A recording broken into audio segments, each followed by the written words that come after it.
Halo, jumpa lagi di channel 0 per 0 dengan Pak Git. Pagi ini Pak Git akan membahas tentang apa ya, itu namanya jual beli hukum lah, mungkin istilahnya seperti itu, atau hukum itu bisa dibeli atau tidak. Kenapa Pak Git bahas ini? Tadi malam tuh Pak Git lewat di apa istilahnya beranda Pak Git di YouTube, itu tentang wawancara podcastnya Deddy Corbuzier dengan Pak Mahfud MD ya. Yang di sini Pak Mahfud MD menjelaskan di Indonesia ini hukum bisa dibeli gitu. Jadi pertanyaan dari Deddy Corbuzier kan langsung dijawab iya oleh Pak Mahfud MD. Kemudian setelah jawaban iya itu Pak Mahfud MD malah bertanya, kok Anda baru bertanya kali ini? Maksudnya bertanyanya kenapa nggak dari dulu gitu ya. Sebelum kita bahas lebih lanjut dengan fakta yang aktual, maksudnya yang dijelaskan Pak Mahfud MD itu terjadi pada Pak Git sekitar di Juli 2010. Dengan ini Pak Git menyertakan data-data komplit. Jadi Pak Git akan ikut speak up juga berdasarkan podcast yang dibuat oleh Deddy Corbuzier. Dan ini reality teman-teman. Kita bicara masalah reality atau realita lah ya, realita. Ini realita terjadi pada Pak Git sendiri.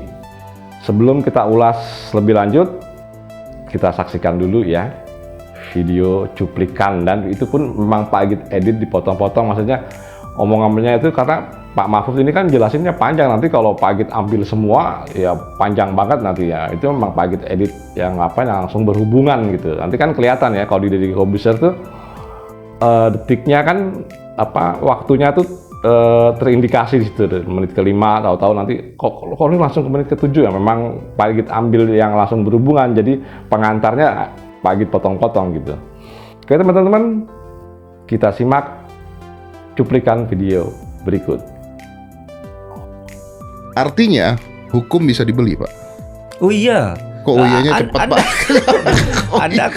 Anda kok baru tanya sekarang? Udah lama nih.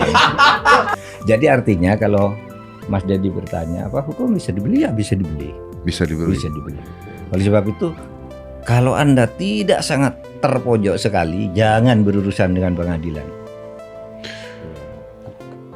Wow. Ya. Anda melapor yang sudah dikenal kan di masyarakat, Anda melapor ke polisi misalnya untuk ke pengadilan. Ini sudah mulai proses mau ke pengadilan kan ini.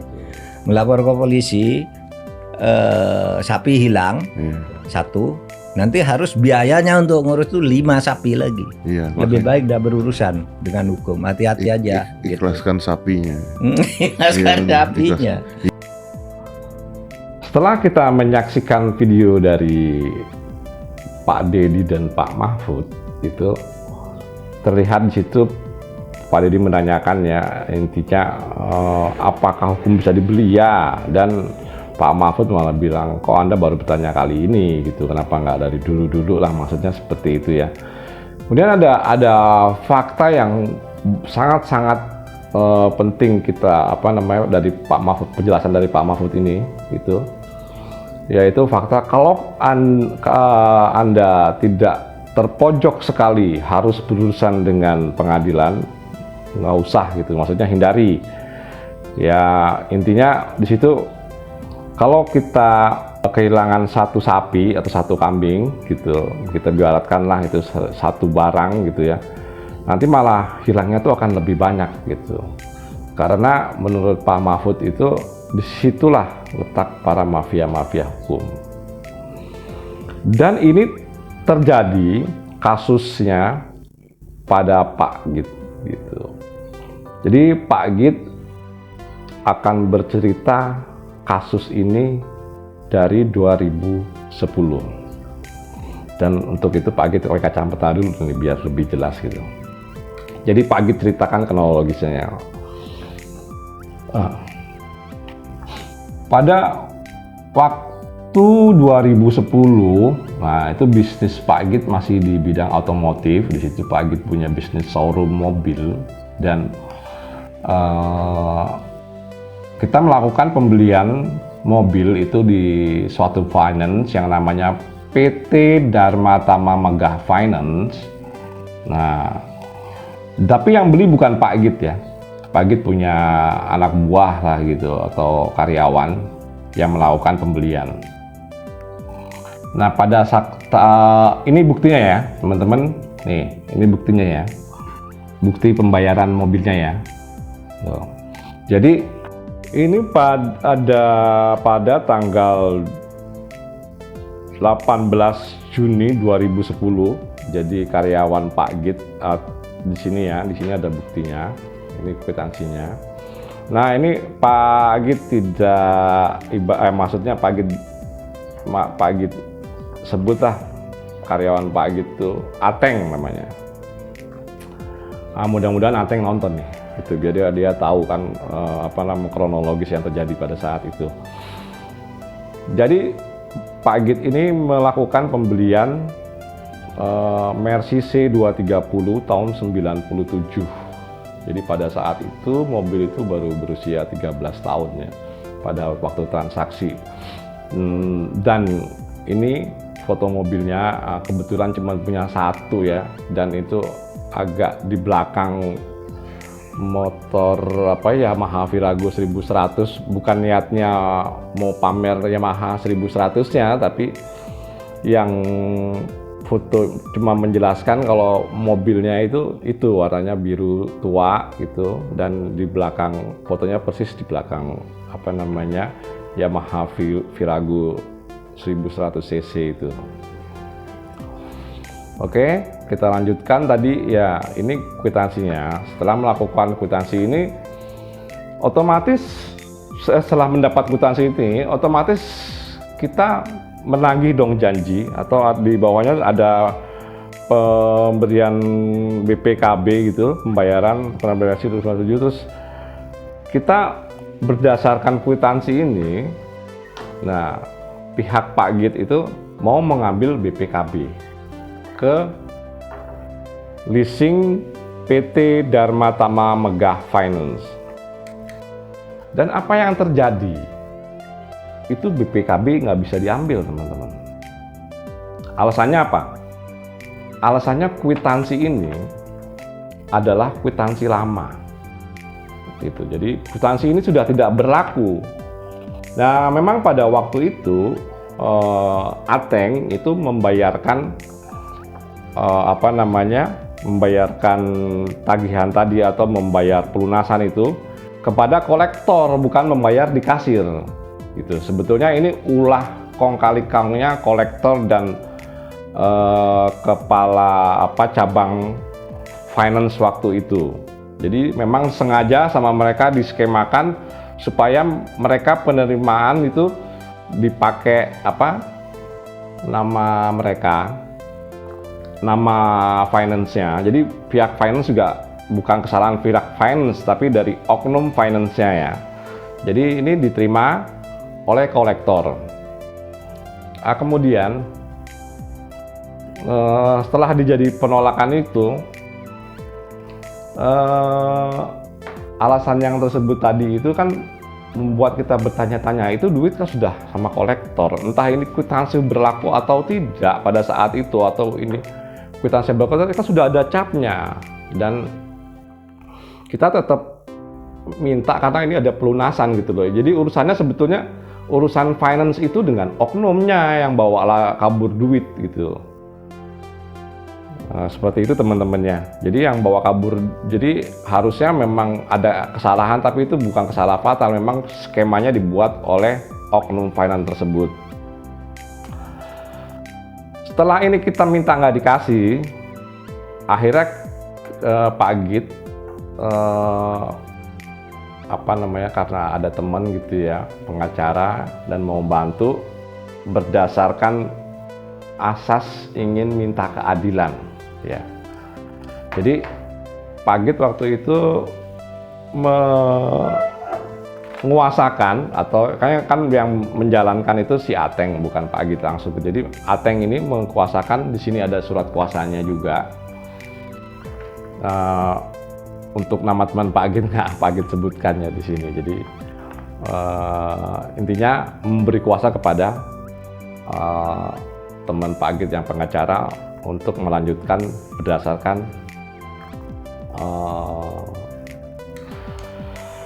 berdasarkan proses hukum yang berlaku di Indonesia. Oke lah, kemudian kan awal itu disomasi dulu. Kita melakukan somasi ke finance tersebut.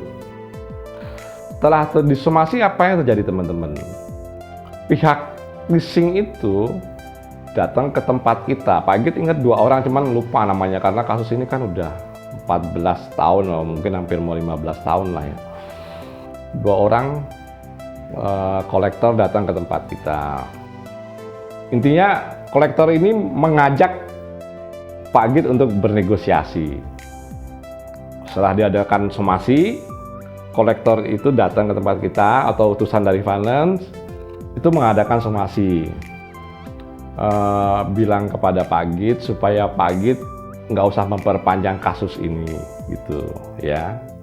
Kasus ini nggak usah diperpanjang, dibagi 2 aja. Jadi total tagihan yang tercatat waktu itu di leasing itu mungkin sekitar berapa gitu totalnya, Pak Agit agak lupa ya, mungkin sekitar 60 jutaan gitu. Nah itu maksudnya dibagi 2, jadi pihak finance menanggung 50%, Pak Agit meninggal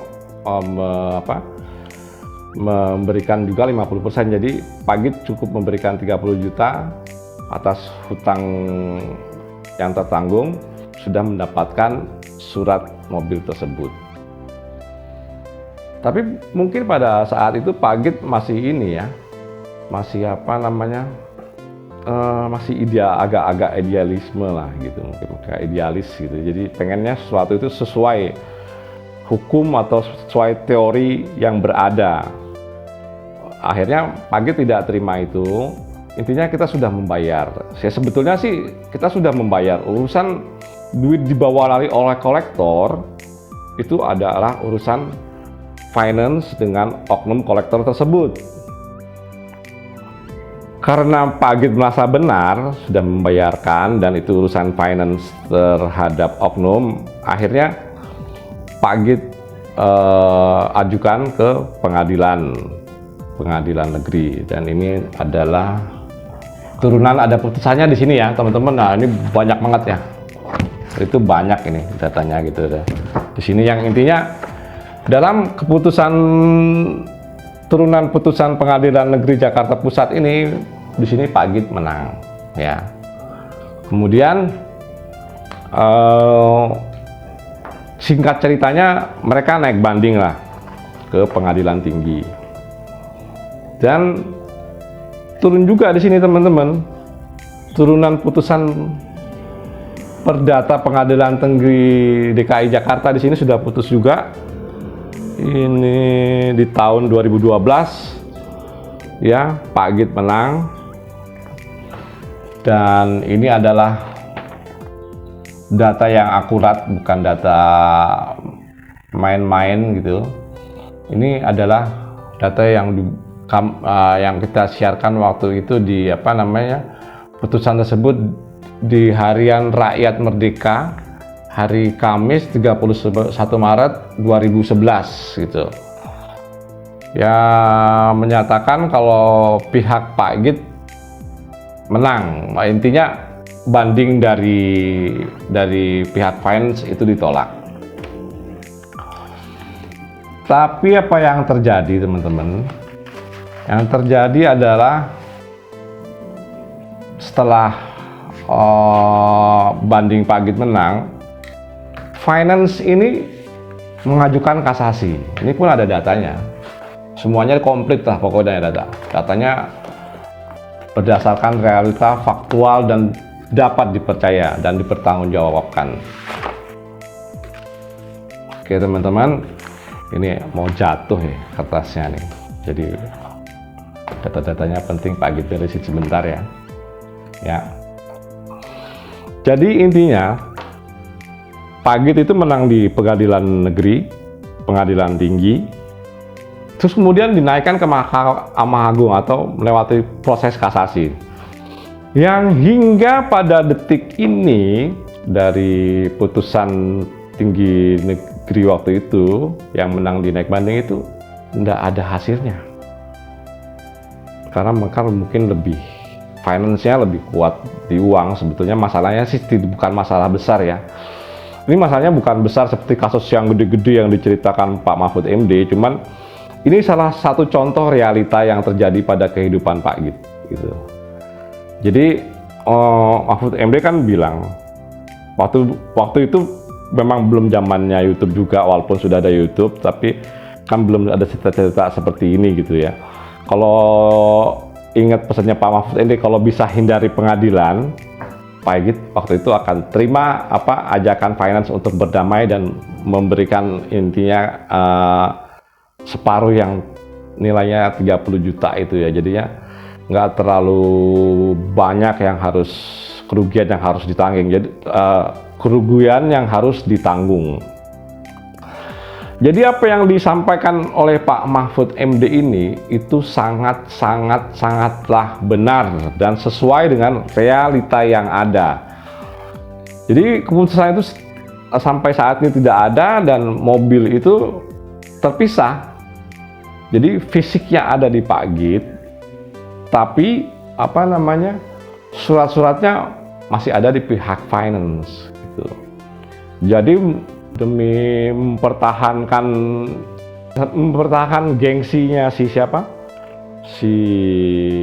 finance ini, dia tetap ngeyel kasasi dan hingga sekarang belum ada keputusan. Bayangin ya, kasus kayak gitu aja cuman bisa 14 tahun nggak selesai. 14 tahun mungkin tahun depan udah 15 tahun gitu loh. Kasus yang harusnya menjadi tanggung jawab para pelaksana hukum di Indonesia. Oke teman-teman, kita ambil kesimpulan dari pernyataan Pak Mahfud MD dan realita yang terjadi pada Pak Git ini terjadi persis, yaitu hukum memang diperjualbelikan di negara kita sampai saat ini, dan itu memang sudah berlangsung lama. Itu pun Pak Git yang mengalami kasus di 2010 ya. Belum lagi kasus-kasus yang di Orde Baru dan kita nggak tahu lah berapa lama itu seperti itu. Sampai sekarang itu mental atau karakter para penegak hukum kita masih seperti itu. Kemudian yang kedua adalah hindari, kalau nggak terpojok sekali, hindari itu yang berurusan dengan namanya pengadilan. Yang tadinya kita itu istilahnya kehilangan sapi satu, kata Pak Mahfud dalam wawancara tersebut, itu malah menjadi kehilangan sapi 5. Kalau kata Pak Dedi ya udah ikhlaskan aja sapi satu. Jadi kesimpulan yang kita buat dari pernyataan Pak Mahfud dan Mas Dedi ini, kemudian dengan yang terjadi pada Pak Git, kesimpulannya itu teman-teman. Mungkin ini akan menjadi cerita yang bermanfaat buat teman-teman, dan Pak Git pun harap demikian. Untuk itu Pak Git ucapkan terima kasih.